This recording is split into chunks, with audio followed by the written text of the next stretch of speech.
Good morning all of you. आज रेखा और कोण में एक महत्वपूर्ण पॉइंट है। कोटिपूरक, समपूरक, आसन्न कोण, शीर्षाभिमुख कोण, इन सब पर आधारित वेरी वेरी इंपॉर्टेंट क्वेश्चन मिलेंगे आपको। तो सबसे पहले हम आपको कोणों के प्रकार के बारे में एक बार फिर बता देते हैं। कोणों के प्रकार, टाइप्स ऑफ एंगल, यानी कोणों के प्रकार के बारे में एक बार हम फिर से चर्चा करते हैं। जैसे 0 से 90 के बीच में अगर कोई कोण होता है तो उसे हम लोग न्यून कोण नाम देते हैं।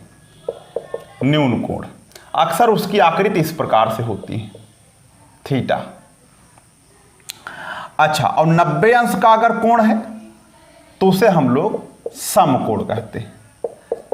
समकोण, और उसकी आकृति इस प्रकार की होती है। अच्छा, अब 90 और 180 के मध्य में जो कोण होता है उसे अधिक कोण नाम दिया गया है। अधिक कोण, और अधिक कोण की आकृति इस प्रकार से कुछ होती है, जैसे 120 हो गया, ठीक है ना। अच्छा, 180 अंश का अगर कोण है तो उसको ऋजु कोण या सरल कोण कहते हैं। ऋजु कोण या सरल कोण कहते हैं। वो इस प्रकार की आकृति का होता है। वेरी इंपॉर्टेंट है। इसके बाद 180 से 360 के बीच में जो कोण होता है उसका नाम हम लोग बृहत कोण या इसका दूसरा नाम है प्रतिवर्ती। परिवर्ती नहीं, प्रतिवर्ती। कल हमने परिवर्ती कह दिया था, लेकिन वो प्रतिवर्ती सही नाम है। बृहत कोण या प्रतिवर्ती कोण कहते हैं। वो इस प्रकार की आकृति का होता है, ऐसे। और 360 अंश के कोण को संपूर्ण कोण कहते हैं। उसकी आकृति इस प्रकार से होती है। तो ये कोणों के प्रकार हो गए, एक बार हमने आपको फिर से दिखा दिया। अच्छा, अब मैं ऐसे एग्जांपल 89 बताइए। 89 डिग्री का जो कोण है वो किसके अंतर्गत आएगा? न्यून कोण के अंतर्गत आएगा, यानी एक्यूट एंगल के अंतर्गत आएगा। चलिए, क्योंकि वो 90 से कम है इसलिए। अच्छा, अब आज की बात करते हैं। आज की बात क्या देखिए, कोणों के युग्म,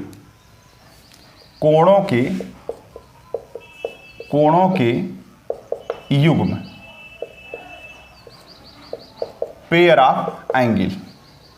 जैसे पहला है आपका, उसमें पहला प्रकार है कोटिपूरक कोण।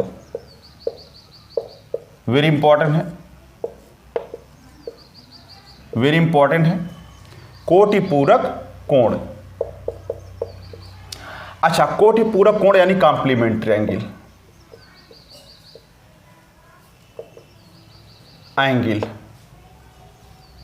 कोटिपूरक कोण क्या होता है? इसी का दूसरा नाम है पूरक कोण। पूरक कोण भी इसी को कहते हैं। जिन दो कोणों का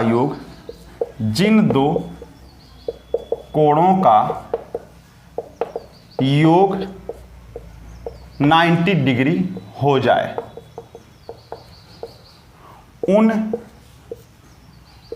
कोणों को एक दूसरे का पूरक अथवा कोटिपूरक कहा जाता है। जिन दो कोणों का योग 90 अंश हो जाए। अब किसी कोण यानी थीटा का कोटिपूरक कोण कैसे निकालेंगे? थीटा का कोटिपूरक जो होगा, या कोटिपूरक कोण लिख दीजिए, तो वो होगा 90 माइनस थीटा। यानी किसी भी कोण का अगर कोटिपूरक निकालना है तो 90 में से आप माइनस कर दीजिए। जैसे 40 अंश का कोटिपूरक कोण कैसे निकालेंगे? वो 90 में से आप 40 को घटाइए तो हो जाएगा 50 अंश। यानी 40 में कितना जोड़ दें कि वो 90 हो जाए, यानी 90 हो जाए। अच्छा, तो कोटि पूरक वाली बात पूरी हो गई। आगे बढ़ते हैं। इसी का एक दूसरा प्रकार है जो वेरी इंपॉर्टेंट भी है, समपूरक। वेरी इंपॉर्टेंट है ये भी। समपूरक कोण, सप्लीमेंट्री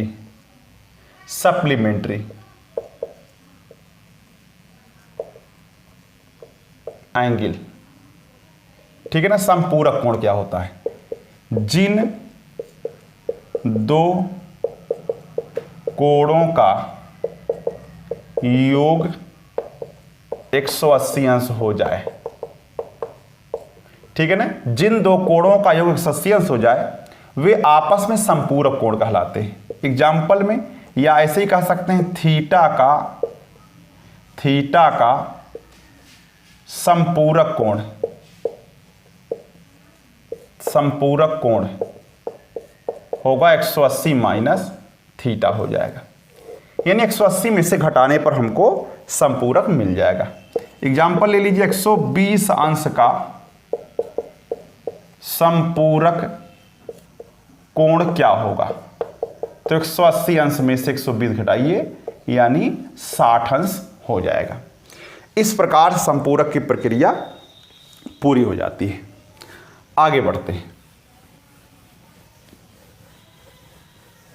लेकिन इन दोनों पर आधारित कुछ क्वेश्चन मिलते हैं। जैसे पहला क्वेश्चन है, किस कोण का पूरक कोण 40 अंश होगा? किस कोण का पूरक कोण या कोटि पूरक कोण?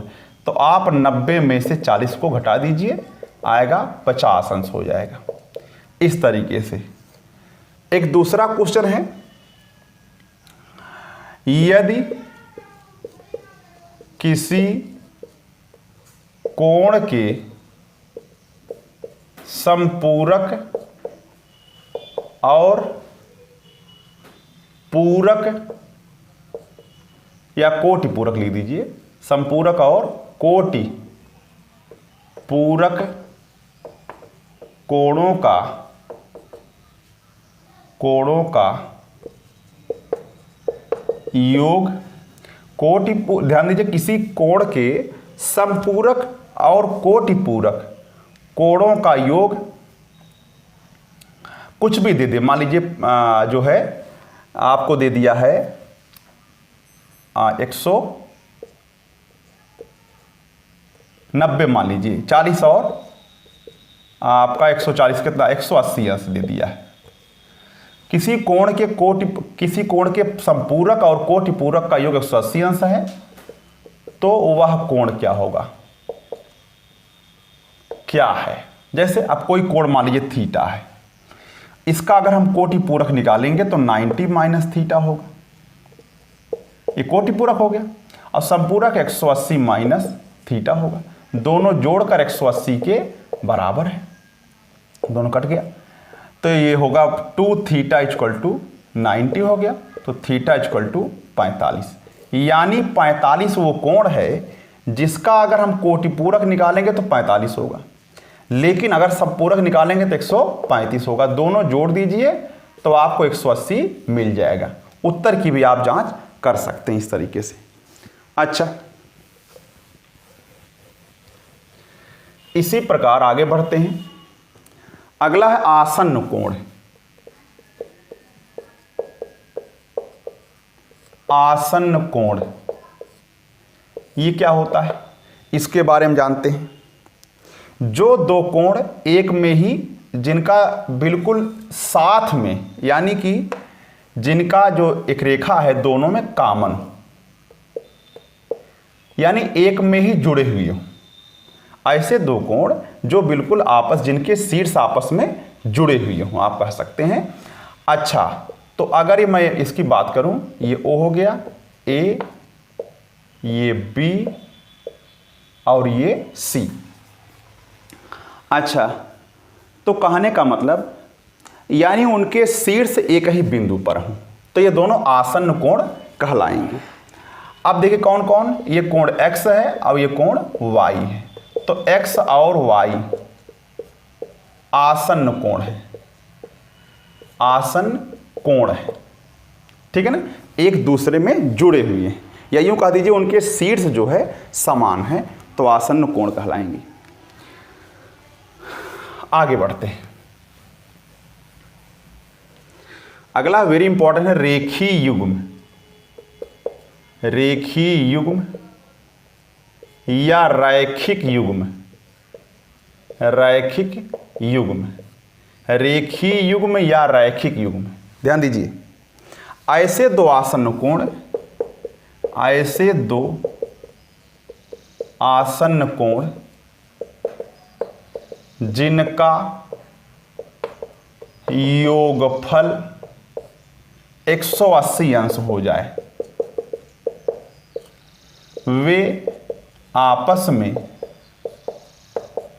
रैखिक युग्म कहलाते हैं, रैखिक युग्म कहलाते हैं। अब ध्यान दीजिए, इस प्रकार से आप कह सकते हैं, जैसे एक कोण हमारा है O और ये ए ओ मान लीजिए B है, एक कोण ये है आपका 30 अंश है मान लीजिए, और ये 150 अंश है। अच्छा, तो आप देख रहे हैं 150 और 30 दोनों मिला करके 150 और 30 अगर मिला देंगे 180 हो जाएगा। यानी ये दोनों कोण जो है आपस में रेखीय युग्म बनाते हैं, एक रेखा बनाते हैं, आप ऐसे मिला देंगे एक रेखा बन जाएगा, जिसको हम रेखिक युग्म भी कह सकते हैं। यानी जिन दोनों कोणों का योगफल जो है 180 अंश हो जाए, उन्हें हम लोग यानी आसन्न कोण हों, लेकिन उसमें शर्त है कि वो दोनों आसन्न कोण होने चाहिए, तब वो रैखिक युग्म के अंतर्गत आएंगे। जैसे आपने यहाँ पर देखा 150 और 30 दोनों मिलाने के बाद 180 हो जा रहा है, यानी ये दोनों रैखिक युग्म बनाते हैं। आगे बढ़ते हैं। शीर्षाभिमुख कोण, ये भी वेरी इंपॉर्टेंट है। शीर्षाभिमुख कोण, जैसा कि नाम से स्पष्ट हो रहा है, जिनके शीर्ष आपस में मिले हुए हों, ठीक है ना।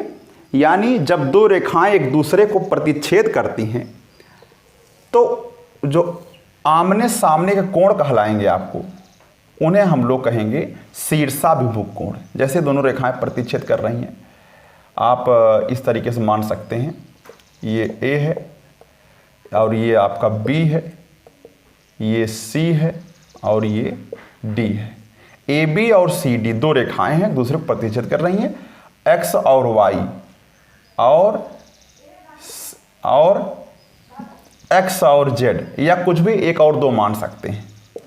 तो एक और दो कोण, एक और कोण दो, और कोण X और कोण Y, ये दोनों आपस में शीर्षाभिमुख कोण कहलाते हैं,